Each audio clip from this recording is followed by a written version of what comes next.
आज हमारे पास एक कुंडली आई है मीन लग्न की। ये कुंडली आपकी भी हो सकती है, आपके परिवार के किसी सदस्य की हो सकती है, आपके रिश्तेदार की हो सकती है।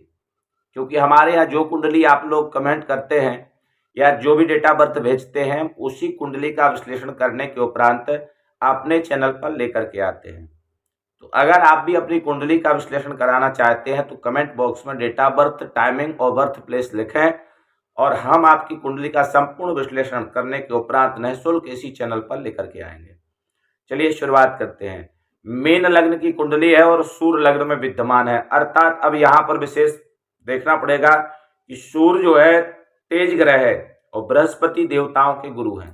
तो यहाँ पर विशेष रूप से मीन राशि अगर लग्न में आएगी तो व्यक्ति का सुंदर स्वरूप हो जाएगा और व्यक्ति एक जैसे आकर्षण वाला व्यक्ति रहेगा। किसी को भी अपने तरफ जो है आकर्षित करना, ये सारे स्वभाव उसके बने रहेंगे। वहीं अगर सूर्य है तो थोड़ा सा क्रोध अधिक आएगा, उग्रता बनी रहेगी, उसमें थोड़ा सा शांति रखना होगा, उसी से आपको थोड़ा लाभ हो जाएगा। और धन स्थान में मेष राशि विद्यमान है तो मेष का मालिक मंगल होता है और मंगल इस समय भ्रमण कर रहे हैं चौथे स्थान पर, अर्थात माता के स्थान पर विद्या। तो जो बालक हैं उनकी कुंडली में अगर ऐसी स्थिति बने, संतान की कुंडली में अगर ऐसी स्थिति बनती है तो विशेष रूप से देखना चाहिए कि बुद्धि का स्रोत अच्छा होगा, परंतु चौथे स्थान का मंगल आएगा तो कुंडली मांगलिक हो जाएगी। और मांगलिक कुंडली का हमने कई बार अपने वीडियो में कहा है, तो आप उसमें भी देख सकते हैं, या अगर अधिक जानकारी आप चाहते हैं मंगल के उसमें तो आप कमेंट में अपना डेट ऑफ बर्थ लिखें, हम आपको संपूर्ण जानकारी लेकर के आएंगे इसी चैनल पर निःशुल्क। तो विद्या बुद्धि का स्रोत मंगल के द्वारा विशेष प्राप्त हो जाएगा। और वहीं अगर हम बात करें पांचवें स्थान की, तो पांचवें स्थान पर कर्क राशि है। कर्क राशि का मालिक चंद्रमा है, चंद्रमा धनु राशि पर पराक्रम क्षेत्र में है। अब यहां पर विशेष हो गया क्योंकि बृहस्पति और चंद्रमा आपस में मित्र ही नहीं है, और चंद्रमा जब बृहस्पति की राशि पर पराक्रम में जाएंगे तो क्या होगा, मन में उथल पुथल चलेगी, मन बहुत प्रकार से विचलित रहेगा, एक जगह टिकने वाला नहीं होगा, चंचल अधिक होगा और मन में गलत गलत विचार आएंगे, गंदी गंदी ऐसी ऐसी सोचें आएंगी जिस पर आप विशेष रूप से प्रभावित होंगे। वहीं अगर हम बात करें छठवें स्थान की, तो सिंह राशि है, छठवां स्थान अर्थात रोग शत्रु। तो छठवें स्थान का मालिक जाकर के बैठा है लग्न में, अर्थात रोग की स्थिति सूर्य बनाएगा। शरीर में लाल दाने निकलना या ब्लड संबंधित परेशानियां देना, त्वचा संबंधित परेशानियां देना, यह सूर्य के द्वारा आपको विशेष प्राप्त होगा। अब सातवें घर की बात करें तो सातवें घर कन्या राशि का घर है, केतु विद्यमान है। कन्या राशि अर्थात बुध नपुंसक ग्रह कहे गए हैं और सातवां घर बुध का है, अर्थात वह केतु का ही घर हो गया, यानी कुंडली में पूर्ण रूप से काल सर्प योग आ जाएगा। जब काल सर्प योग कुंडली में पूर्ण रूप से रहेगा तो व्यक्ति की थोड़ी सी दिनचर्या और दाम्पत्य जीवन दोनों प्रभावित होंगे।